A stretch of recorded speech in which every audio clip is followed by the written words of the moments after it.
Hello and welcome to Straight Talk, Supply Chain Insights, the podcast for your supply chain leader who is on the go and wants to be in the know. And now, your host, Laura Ciceri.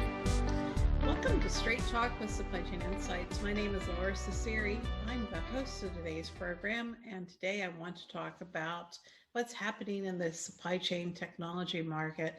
I recently wrote a blog on current acquisition strategies and what's happening. And I gave companies 4 thumbs up and 1 thumbs down, meaning that I think there are 4 moves that are not helpful, maybe even a little dangerous. You should stop and take note and maybe think about your asset strategy. And then I think there's 1 that is thumbs up for me anyway, and I think it deserves some discussion. So let's get into it today. High level, what is happening is venture capitalists are coming into the supply chain market. It's cool again. For the last decade, it's not been so cool. And what's happening is we've got consolidators, aggregators that are basically rolling up companies and making money on maintenance revenues. We have new forms of IPO, SPACs that are, just entering the market, a little dangerous in my opinion. We have Open going through a SPAC. And then we also have venture capitalists that are flipping companies. One venture capitalist invests, another one buys. And I talk about what are the impacts for line of business users. Okay, high level, the more venture capital money in a company and the less ownership by supply chain technology leaders, the more you should be wary. If the company financial restructuring reads like a list of acronyms that you have to look up, you should be wary. So let's look at what's happened in the market in the last month. We have Palantir, which is a service, basically data scientists for hire, went public for $22 billion. Wow, that's high market capitalization. We have a shortage of data scientists in the supply chain market. So you might think, hey, that's good news for us, Laura, isn't it? Well, not so fast. What I find is the Palantir model is not scalable to be systemic, to help people over the long term. And a lot of times supply chain leaders struggle to formulate the questions that they want bright people from a Palantir to answer. So I recommend not going in that approach, but to spend time with your groups, looking at data, looking at where the black holes of your organization are and formulating the questions you need to ask. Work hard on what is the question I need to ask, and then engage specialists and data scientists, either in your organization or outside. So, yep, not a big fan of Palantir as it pertains to the supply chain space. The second acquisition that I cover is Kinaxis purchase of RubiCloud. So RubiCloud is an AI trade promotion, revenue management, demand management, cloud-based software provider out of Canada. 2 Canadian companies. Kinaxis has been sitting on cash.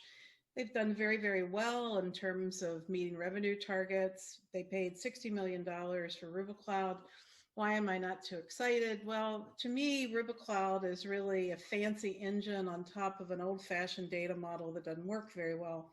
So if you look at trade promotion, or you look at price and revenue, and you look at supply chain demand management, we need to move outside in. We need to be able to tap the art of the possible, to be able to look at consumption data, rating and review data, temperature, weather data, event data, all the things that are causing markets to change. It doesn't matter really today what order patterns are, because COVID has really taken all the order patterns and thrown them upside down in a salt shaker and thrown them against the wall. There's just not the ability to mine order pattern data and to drive insights like we used to be able to in the traditional days of demand planning. So for that reason, I'm thumbs down on Kinaxis purchase of RubiCloud. Now we have ETA Open going public with a SPAC. And again, ETA Open will have a minority in share, 37-38%, and ETA Open will go public. But, SPACs, which is basically a third party which helps the company to go public, SPACs are usually tied to short-term commitments, and when a company enters a SPAC, there's lower investment, innovation is thwarted, and there's usually turnover as people are trying to, really tighten down the hatches to be able to meet the company expectations. This is really a case where Insight Capital, which bought ETA Open when they had their failed IPO in 2015, is trying to basically turn its money. My concern is that ETA Open has bought a lot of software, and they're sort of like misfit toys in the closet. They don't really fit together. So I'm thumbs down. The last one I'm a thumbs down on is Alemica. Alemica was purchased by a Parisian venture capital firm.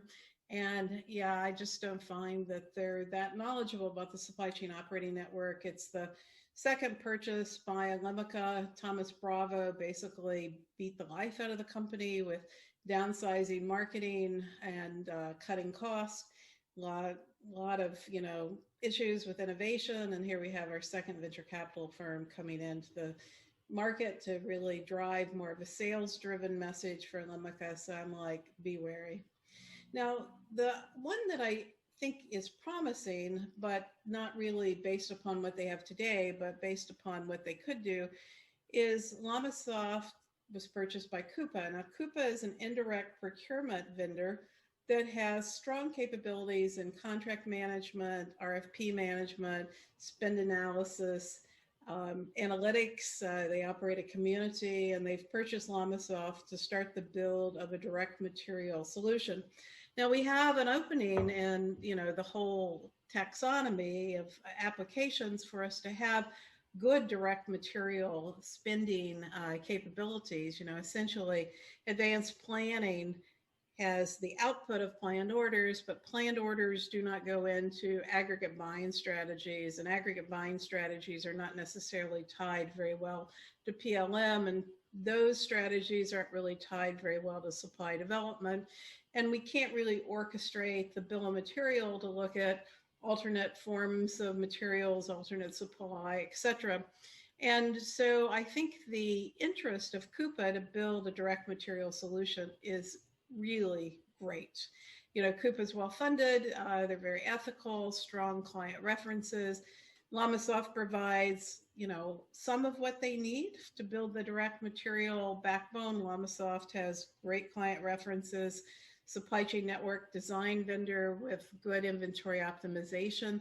It is not sufficient for building a direct material platform, but it gets Coupa started on, a good path. So I'm looking forward to covering that space and seeing what Coupa does.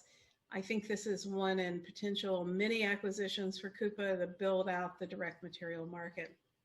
So, what's your takeaway? Well, when you see heavy venture capital funding in a company and technology space, or you see strange financial instruments being used, be wary.